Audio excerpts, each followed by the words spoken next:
스가랴 두 번째 시간입니다. 오늘 말씀은 스가랴 1장 1절부터 6절 말씀입니다. 2절, 3절 말씀을 합독하고 스가랴 두 번째 시간인 스가랴 1장 1절부터 6절 말씀을 보도록 하겠습니다. 그러면 스가랴 1장 2절, 3절, 2절 말씀을 한 목소리로 합독하겠습니다.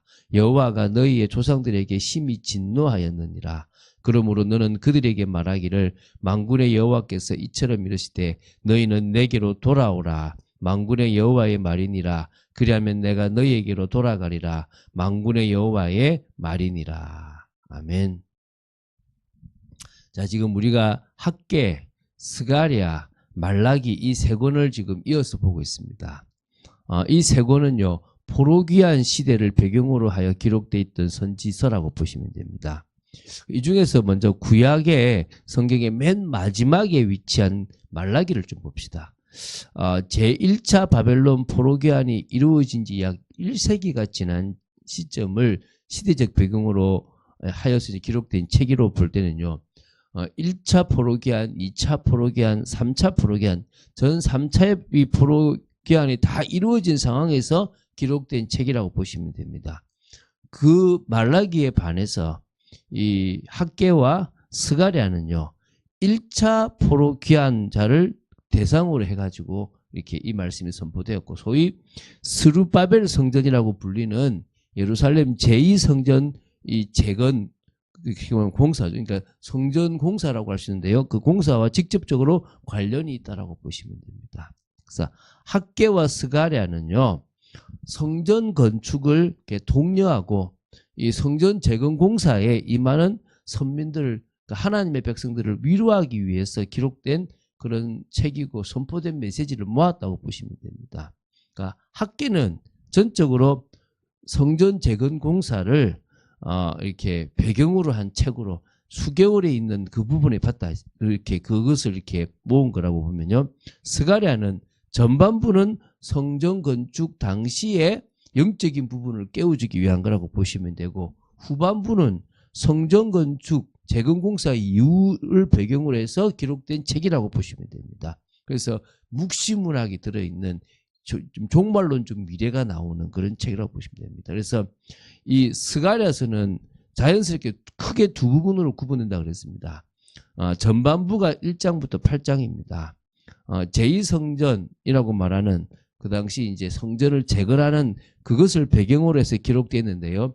제1차 포로 기한 직후에 시작되었다가 주변의 많은 그 나라들의 견제와 방해 때문에 또 여러 환경적 어려움 때문에 중단된 채로 16년간 방치되었던 성전 재건 공사를 학개가 메시지를 선포해서 다시 시작되었습니다. 그때 이제 뭡니까? 이 성전을 재건하는 이스라엘 백성들, 하나님의 백성들에게 격려도 하고 위로도 하고 하나님 앞에 서기 위한 계시의 메시지를 주기 위해서 기록된 책이라고 보시면 됩니다. 그래서 이 전반부도 다시 두 부분으로 나누시는데 1장부터 6장까지는 다리오 왕 제2년 BC 520년에 그 주어진 계시로 보시면 되고요.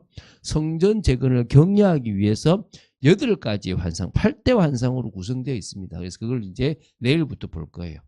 이렇게 그래서 오늘은 조금 이제 시작적인 기념 그런 분위기로 이렇게 조금 나가고 있습니다. 7장, 8장은 성전 건축이 한창 진행 중인 다리오 왕 제4년 한 518년, BC 518년에 주어진 계시라고 보시면 됩니다. 그래서 이러한 맥락에서 이제 오늘 보게 될 스가랴 1장 1절부터 6절은 성전 재건을 격려하기 위한 8가지 환상을 다루고 있는 스가랴 1장부터 6장까지의 시작 부분이라고 보시면 됩니다. 이제 계시라고 하시죠. 이제 시작됩니다. 그래서 1년에 여러 환상 예언을 시작하기 앞서서 백성들에게 중요한 회개하라. 우리가 하나님 앞에 회개해야 되거든요.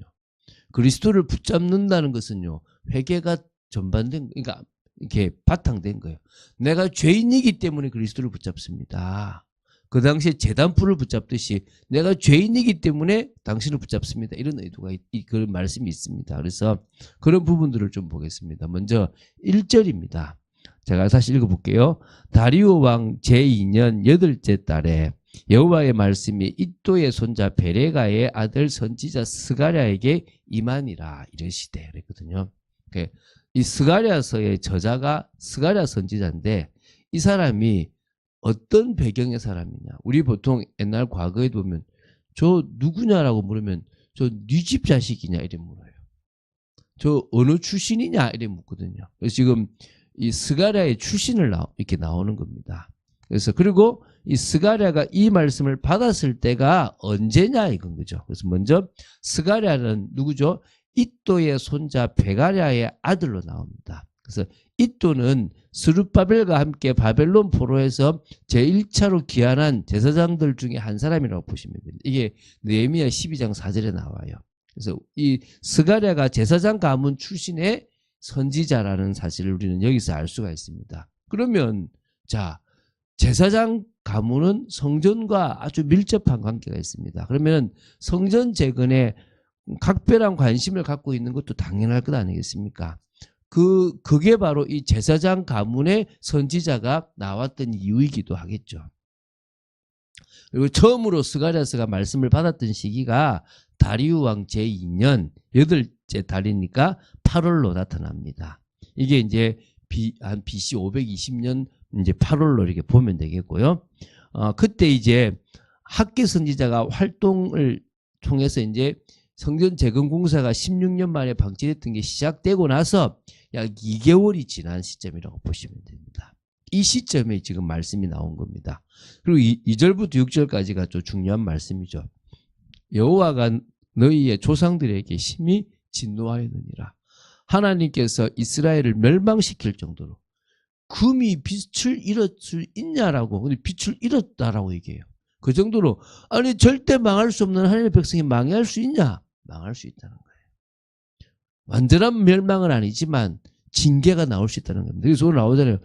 심히 조상들에게 진노했다는 거예요. 그러므로 너는 그들에게 말하기를 만군의 여호와께서 이처럼 이르시되 너희는 내게로 돌아오라. 만군의 여호와의 말이니라. 그리하면 내가 너에게로 돌아가리라. 만군의 여호와의 말이니라. 너희들이 다른 데 갔다. 우상에게 갔다. 지금 교회 다니는 사람 중에서요. 다른 걸로 자기를 채우는 사람이 많아요. 과거 제가요. 이렇게 지나가다가 이렇게 전단지가 보면 관심이 갔어요. 뭐냐? 80%, 90% 세일 뭐 이렇게 명품 있잖아요. 명품 메이커 뭐 나이키 뭐 이런 거 있잖아요. 워낙 그런 이렇게 그런 걸 못 입어봐가지고 그런 게 있으면 막 관심이 갔어요. 제가 그럴 때가 있었단 말입니다. 그 뭐죠? 자꾸 다른 것으로 제가 좀 뭔가 나도 메이커 좀 입고 내 아들한테 야 나도 메이커 입었다 이런 표현해야 되잖아요. 그러려고 하는 모습들이 되게 저한테 많았거든요. 자꾸 다른 것에 관심이 되게 많았다는 거예요. 뭐 시계, 뭐 또 뭐 여러 차, 뭐 이런 것들로 사람들이 자꾸 자기들을 꾸며 나가는 거예요. 자꾸 하나님 아닌 다른 것으로 이스라엘 백성들이 관심 가진 것처럼 지금 사람들이 그러고 있다는 거예요. 맞다 틀리다가 아니라 이거는 하나님 앞에 심각할 수도 있는 겁니다. 우리가 다른 것에 빠지면 속는 거 아닙니까? 그렇죠? 그래서 이제 우리가 주님께로 가면 주님이 우리를 받아주시고 우리께로 더 은혜를 주시게 되어 있습니다. 4절입니다. 너희 조상들을 본받지 말라. 옛적 선지자들이 그들에게 외쳐 이르되 만군의 여호와께서 이같이 말씀하시기를 너희가 악한 일 악한 행위를 떠나서 돌아오라 하셨다 하나 그들이 듣지 아니하고 내게 귀를 기울이지 아니하였느니라. 여호와의 말이니라. 돌아오라고 했는데 그게 중요한 게 아니라 하나님을 만나야 진정한 행복이에요. 하나님을 만나지 않는 다른 것은 안 되는 거예요.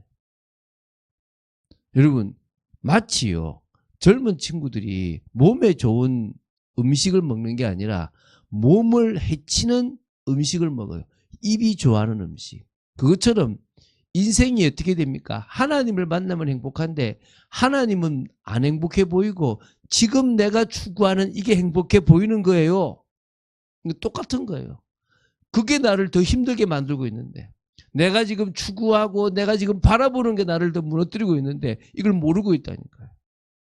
너희 조상들이 어디 있느냐 또 선지자들이 영원히 살겠느냐 내가 나의 종 선지자들에게 명령한 내 말과 내 법도들이 어찌 너희 조상들에게 임하지 아니하였느냐. 그러므로 그들이 돌이켜 이르기를 만군의 여호와께서 우리 길대로 우리 행위대로 우리에게 행하시려고 뜻하신 것을 우리에게 행하셨도다 하였느니라. 지금 제2성전 재건공사, 제2성전을 건축하는 성전 재건공사에 임하던 이 포로 귀한 세대들을 향해서 회개해라 그러는 거예요. 왜 이스라엘 백성들이 징계를 받았느냐? 하나님을 떠나서 우상을 숭배했다. 하나님으로 만족한 것이 아니라 세상의 것으로 우상의 것으로 만족했다. 돌아섰다. 그래서 여호와께서 돌아신 것은 서신 것이다. 돌아오면 하나님께서 다시 오신다. 뭘 하는 겁니까? 관계를 회복하라는 겁니다. 우리의 중요한 시작은 뭡니까? 하나님과의 관계 회복입니다. 지금 문제 해결에 집중하지 마십시오. 제발 부탁입니다. 여러분 당장 모든 게 꽂혔어요. 여러분 어떤 사람이요 딱 이렇게 뭔가에 딱 걸렸잖아요. 못 빠져나.